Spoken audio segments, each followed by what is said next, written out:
What's going on, guys, and welcome back to another video. So in today's video, what I want to address is I want to talk about the new Social Security payments and the dates that these will be coming out. We're going to dive into a very interesting stimulus update for today, and also going to talk about the White House's testing response, because we heard today that a certain test is not as effective against certain COVID variants. So we're going to address that in just a minute. First off, hopefully you guys have had a wonderful day, but let's get into the update for today. First, let's talk about these Social Security payments and the new payment dates.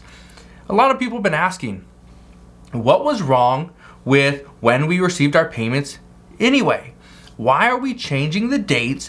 Why is this so important?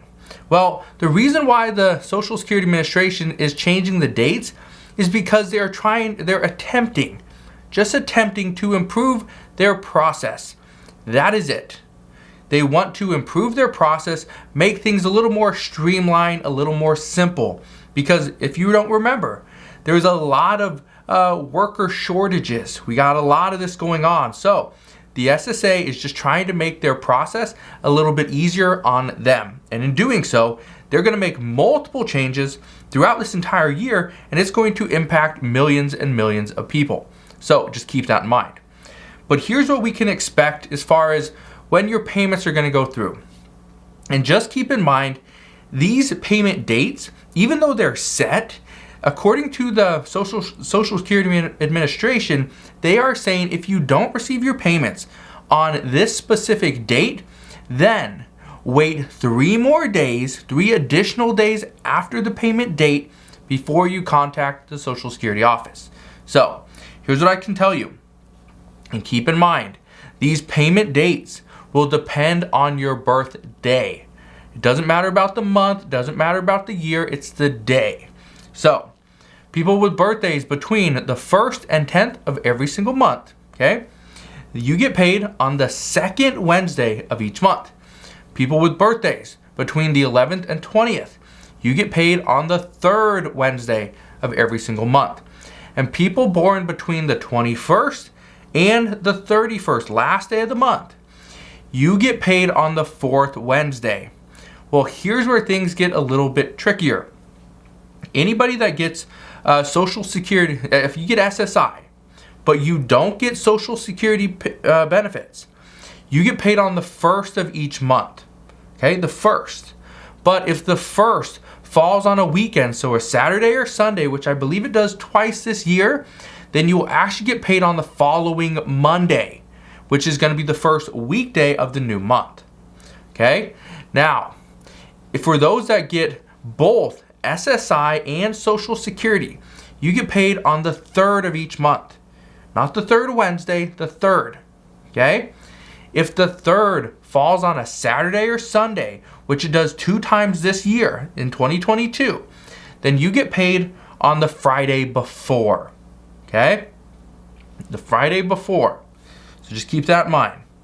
Also keep in mind that your Social Security cost of living adjustment, that 5.9% boost that you're going to get, that's going to be included starting in January. That means the average Social Security beneficiary is going to receive about $92 extra per month to their benefits. But I've been addressing this for the past few weeks. Is this month, if you get SNAP benefits, Medicare, rental assistance, or anything else, those things can be impacted due in January due to the fact that you're getting a cost of living adjustment in January as well. So just keep that in mind. If any of those things are going to lower your benefits, right, because of this cost of living adjustment, it's going to happen in January as well. So just be aware. Things are going to change. I know many people are not seeing a big jump in their benefits. If anything, they're actually seeing them come down. More people are seeing that they're losing benefits because of this cost of living adjustment, which is absolutely insane because it's supposed to help you guys out. But that's the problem. But let's talk about what the CDC and Dr. Fauci said today as well. And keep in mind, the CDC has been getting a lot of criticism. I actually did a video earlier on today talking about how the CDC, again, is prioritizing building up the economy. They're prioritizing, our economy and getting back on track over the safety of the American people. Now, some say this is good, others say this is bad, but if you didn't get a chance to go and watch that video, I will link to it. It will be the first link down in the description box below. But here's what the CDC and Dr. Anthony Fauci said today, and this is regarding rapid testing. Because earlier today, we found out that the antigen tests are actually not as sensitive as the PCR test. Now, many people were very worried, wondering, why are we still using both? Is there a reason why both are still being utilized? Well, there are. According to the CDC and Dr. Fauci, who actually represents the White House, they say that they have known for a while that the antigen tests saw a diminution of the sensitivity. Okay, so they don't see as much sensitivity on the antigen test as they do as the PCR test. However, they are saying that they are still fairly accurate. It's an accurate test, but they aren't 100% conclusive based on the COVID variant. They both stated that both of these tests are useful, but under different circumstances. The antigen test still does really well when it's testing for Delta and Alpha, but not Omicron. But the PCR test is better at picking up Omicron. That's what we're hearing. So the interesting part about all this is they've known this for a while, but yet we just find out that that test is not as accurate as others. Well, that's fairly concerning, being that they've known this for a while and yet we just find this out, but we've still been using those tests.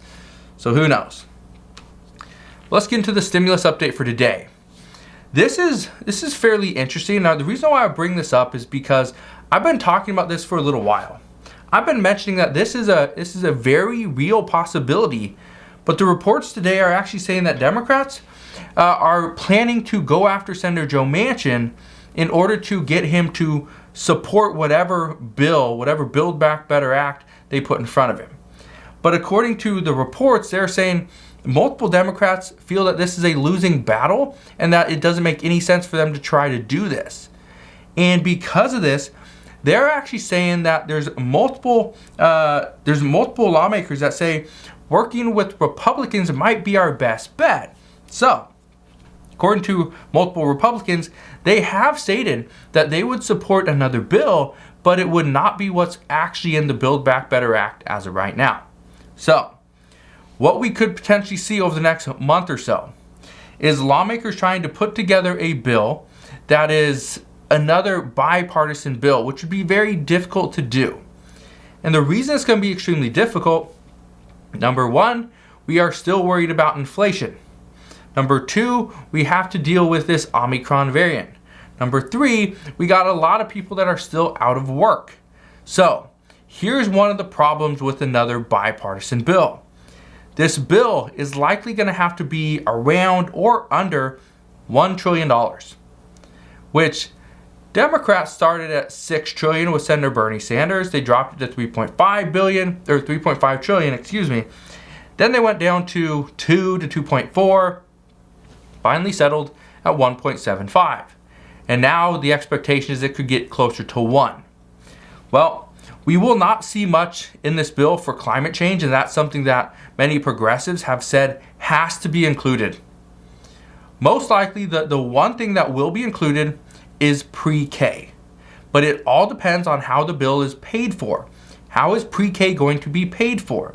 That's going to be a very important thing to consider, because right now, according to many experts, what Republicans and Democrats both agree on, there's a worker shortage. And we need to figure out a way to solve that issue. Meaning, childcare is going to be key. I'm not talking about childcare in the form of a daycare center or service. I'm talking about pre-K works, because children 3 and 4 years old can now go to a school for pre-kindergarten. Great. That takes up their day instead of going to a daycare center. Okay. We also know that childcare tax credits could be included into this as well, because that would help out many families who, yes, they can kind of afford to pay this for childcare, but at the same time, it's using the majority of their income, their disposable income. Could we see a cap on how much families or lower income families pay for childcare as well? Possibly. But again, we don't know. There's a lot of discussions that are happening, and right now, even though these discussions today are fairly, we still have a ways to go. All right, let me just put it that way. Even though we could see this happen, it takes one Democrat. Just takes one Senate Democrat to say, I'm not going to work with Republicans on this deal, and the deal would be dead. But on the flip side of that, it also just takes one Republican to say, I'm not going to do that. And the reason, and the one Republican that I'm thinking of is Senate Minority Leader Mitch McConnell. If he says Republicans are not going to help in a midterm election year, I would anticipate that all Republicans are going to listen to the Senate Majority Leader, who's the Senate Minority Leader, who is the leader of the Republican Party at this time. So because of this, I would assume every single Republican is going to follow suit and try to figure out a way that they can come together and win back the House and the Senate. So here's what I expect. And this is me. I expect this because this is also what many experts are actually telling us, is that right now, don't expect a $1.75 trillion infrastructure bill. Don't expect the Build Back Better Act to look anything like it once did. Expect major changes, and according to multiple Democrats, whatever bill passes, most Democrats are going to be extremely disappointed that it passed because it has absolutely nothing that they once agreed to. So that's what we know at this time, but as always, as I know more, I promise I'll come back on and share all the latest news and updates. Again, just want to thank you guys for watching. Have a wonderful rest of your evening. Consider subscribing, and I'll see you guys on the next one.